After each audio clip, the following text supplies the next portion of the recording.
sendiri gitu. Ngejulitin aja, ya udah kerjaan tuh di medsos cuma bisa maki-maki orang lain gitu. Nah itu analogi kartu. Ya, jadi mainkan kartumu, itu nasihat yang kedua.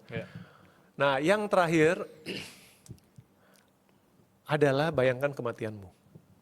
Nah, tadi saya bilang, makanya saya linear kan. Tadi privilege itu berarti dari kelahiran, mainkan kartu selama hidup, kemudian bayangkan kematian. Itu saya taruh jadi bab 50. Lagi-lagi bukan cerita orisinil saya, tapi cerita yang saya baca dari seorang motivator kalau nggak salah. Dia bilang gini, bayangkan nanti kamu di detik-detik kematianmu, misalkan kamu, dia bilangnya deathbed ya, jadi matinya mau di tempat tidur lah. Bayangkan kamu sudah di tempat tidur, menjelang kematian kamu, udah siap-siap ajal menjemput. Kata dia, nanti kamu akan melihat tiba-tiba di sekeliling tempat tidurmu itu ada kayak sosok-sosok hitam menyeramkan gitu. Tapi bukan hantu gitu. Kayak, wah apa ini makhluk-makhluk hitam mengelilingi tempat tidurmu. Ini kan cerita ya, storytelling. Terus kamu akan bertanya, kamu siapa? Kenapa kamu ada di sini? Gitu menjelang saya mati. Terus mereka akan menjawab, kami adalah semua mimpi-mimpimu, cita-citamu yang pernah menghampiri kamu saat hidup dan kamu tidak pernah memperjuangkan kami.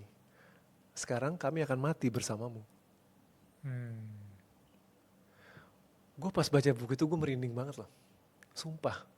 Merinding banget nanti kalau gue mati, gue pernah punya mimpi apa di masa muda yang gak pernah gue kejar, yang gue cuekin, atau gue bilang gak mungkin lah gitu.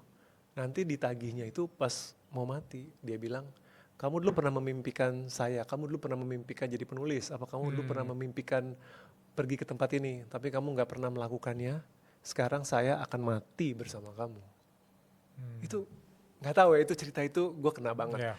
Maksudnya apa? Ada sebuah penelitian dari perawat yang bertugas merawat orang yang sudah mau mati, namanya unit paliatif.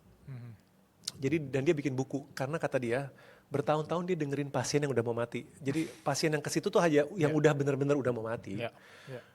Akhirnya mereka banyak cerita curhat penyesalan mereka kan, gitu. Dan penyesalan mereka itu ada patternnya gitu. Jadi ada 5 penyesalan yang paling sering disebutkan. Saya nggak bisa ingat semuanya, tapi saya ingat satu yang paling pertama, yaitu orang menjelang mati lebih banyak menyesali hal-hal yang tidak mereka lakukan daripada hal-hal yang mereka lakukan.